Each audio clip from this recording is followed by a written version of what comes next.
హల్లెలూయా. అతి సుందరుడవు యేసయ్యా, మనోహరుడవు నీవయ్యా. యథార్థవంతుల సభలు పరిశుద్ధులతో కలిసి నిన్ను ఆరాధించదను. యథార్థవంతుల సభలు పరిశుద్ధులతో కలిసి నిన్ను ఆరాధించదను. అతి సుందరుడవు యేసయ్యా, మనోహరుడవు నీవయ్యా. నీ సన్నిధిలో సంపూర్ణమైన సంతోషము కలదు. నీ సన్నిధిలో సంపూర్ణమైన సంతోషము కలదు. కృపాక్షేమములు నీ మందిరములు సమృద్ధిగా కలవు. నేను దీనుడనై నీ సన్నిధిలో అనుభవించదను. పరవశించి పరవళ్ళు త్రొక్కి ఆరాధించదను. నేను దీనుడనై నీ సన్నిధిలో అనుభవించదను. పరవశించి పరవళ్ళు త్రొక్కి ఆరాధించదను. అతి సుందరుడవు యేసయ్యా, మనోహరుడవు నీవయ్యా. అతి సుందరుడవు యేసయ్యా, మనోహరుడవు నీవయ్యా. దేవుని స్తోత్రం. దేవుని స్తోత్రం. మీ అందరు కొందాం. దేవుని మాటలు ఇందాం, శ్రద్ధగా ఇందాం. బైబిల్లో రాజుల గ్రంథంలో 21వ అధ్యాయంలో ఈ సంగతులు అయిన తర్వాత యజ్రెయేలులో హోమ్రోను రాజైన అహాబు నగరును ఆనుకుని యజ్రెయేలీవాడైన నాబోతుకు ఒక ద్రాక్ష తోట కలిగి ఉండెను. అహాబు నగరును ఆనుకుని నాబోతుకు ఒక ద్రాక్ష తోట ఉందంట. ఉంటే అహాబు ఏం చేశాడు? ఆ ద్రాక్ష తోట నాకు ఇమ్మన్నాడు. ఆ ద్రాక్ష తోట నాకు ఇయ్యి, దానికి బదులుగా నీకు వేరే ద్రాక్ష తోట ఇస్తాను అన్నాడు. అదేనికి అడిగాడు? కూర తోటకు ఇమ్మన్నాడు. కూర తోటకు పోవాలంట. ద్రాక్ష తోటని కూర తోటకు ఇమ్మంటున్నాడు. అహాబు నాబోతుని పిలిచి, నీ ద్రాక్ష తోట నా నగరును ఆనుకొని ఉన్నది కనుక అది నాకు కూర తోటకి ఇమ్మని, దానికి పతిగా దానికంటే మంచి ద్రాక్ష తోట నీకు ఇచ్చేదను అంటున్నాడు. దానికంటే మంచి ద్రాక్ష తోట నీకు ఇచ్చేదను అంటున్నాడు అన్నమాట. దేవుని స్తోత్రం. అప్పుడు నాబోతు ఏమన్నాడు? ఇది నా పిత్రాజితం, ఇది నా పిత్రాజితం నీకు ఇయ్యనని యజ్రెయేలీయుడైన నాబోతు తనతో చెప్పిన దాన్ని బట్టి అహాబు మూతి ముడుచుకున్నవాడై కోపంతో తన నగరునకు పోయి మంచం మీద పరుండి ఎవరితోనూ మాట్లాడకయు భోజనం చేయకయు ఉండేనంట. ఎవరితోనూ మాట్లాడకయు భోజనం చేయగా ఉన్నాడంట. అంటే అలిగాడు. నాబోతు ద్రాక్ష తోట నేను ఇమ్మను అన్నాడు మాట. అది నా పిత్రాజితమా, దాన్ని నేను ఇమ్మను అని అంటే అలిగాడు మాట. అహాబు అలిగి తన నగరంలోకి వెళ్ళి ఇంటికి వెళ్ళి మంచం మీద మూతి పొడుచుకుని పడుకున్నాడంట. భోజనం ఖాళీ చేయకుండా పడుకుంటే అందుకు నాబోతు నా పిత్రాజితం ఉండెను. అంతటా అతని భార్య అయిన యెజబెలు వచ్చి, నీవు మూతి ముడుచుకుని కున్నవాడవై భోజనం చేయక ఉండేదేమని అతన్ని అడగగా, నీవు మూతి ముడుచుకుని భోజనం చేయకుండా ఉన్నావు ఎందుకని అని అడిగింది భార్య. యెజబెలు అడిగితే అప్పుడు అంటున్నాడు అతడు ఆమెతో ఇట్లా, నిన్ను నీ ద్రాక్ష తోటను క్రయధనంకిమ్మని నాకు, లేక నీకు అనుకూలమైన వెడల దానికి మారుగా మరి ఒక ద్రాక్ష తోట నీకిచ్చేదనని యెజ్రెయేలీయుడైన నాబోతుతో నేను చెప్పగా, అతడు నా ద్రాక్ష తోట నీకియ్యనెను, నా ద్రాక్ష తోట నీకియ్యనా అన్నాడంట అని చెబుతున్నాడు భార్యతో. అంతటా అతని భార్య అయిన యెజబెలు వచ్చి మూతి ముడుచుకుని, కున్నవాడవై భోజనం చేయక ఉండదువేమని అతన్ని అడగగా, అతడు ఆమెతో ఇట్లా, నేను నీ ద్రాక్ష తోట క్రయధనంకిమ్మని, లేక నీకు అనుకూలమైతే అయిన వెళ్ళ దానికి మారుగా మరి ఒక ద్రాక్ష తోట నీకు ఇచ్చేదనని యెజ్రెయేలీయుడైన నాబోతుతో నేను చెప్పగా, అతడు నా ద్రాక్ష తోట నీకియ్యనెను. అందుకతని భార్య అయిన యెజబెలు, ఇశ్రాయేలులో నీవిప్పుడు రాజు పరిపాలన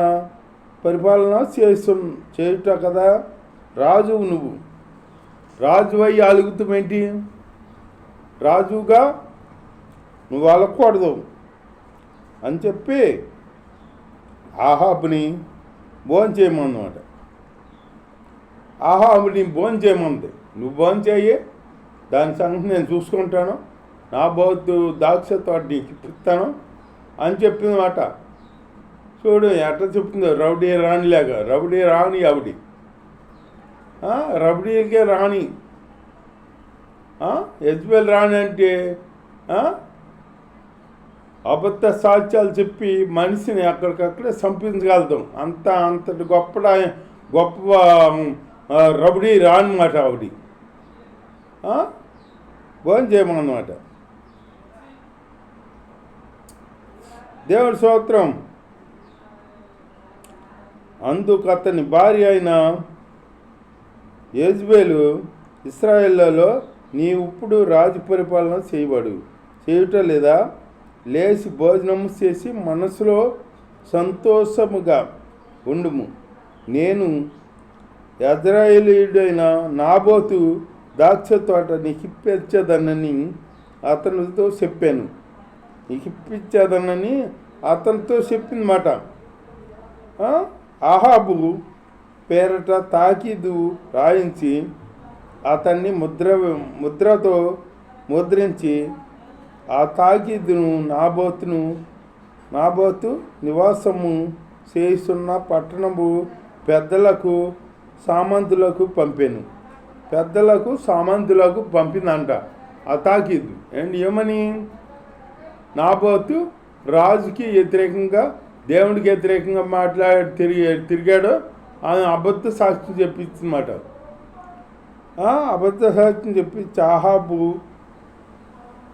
పేరట తాకీదు రాయించి అతని ముద్రతో ముద్రించి ఆ తాకీదును నాబోతు నివాసము చేస్తున్న పట్టణము పెద్దలకు సామంతులకు పంపెను. ఆ తాకీదులో వ్రాయించినదేమనగా, ఉపవాస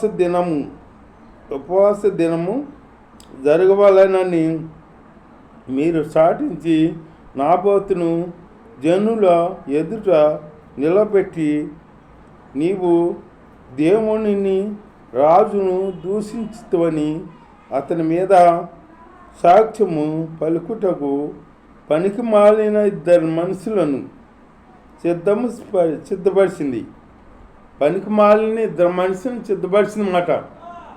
అబద్ధ సాక్ష్యం చెప్పేది ఎవరు మరి పనికిరాని వాళ్ళే, ఏ పని లేకుండా అటు తిరుగుతారు చూడు, వాళ్ళు ఎట్లాంటి అన్న చెప్పి డబ్బు సంపాదిస్తారన్నమాట. అబద్ధ సాక్ష్యం చెప్పించి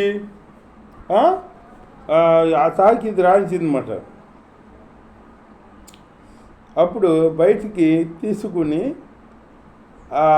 పోయి రాళ్లతో సావగొట్టి అతని పట్టణపు పెద్దలను, పట్టణమందు నివసించు సామంతులను యెజ్రెయేలు తమకు పంపిన తాకీదు ప్రకారము జరిగించిరి.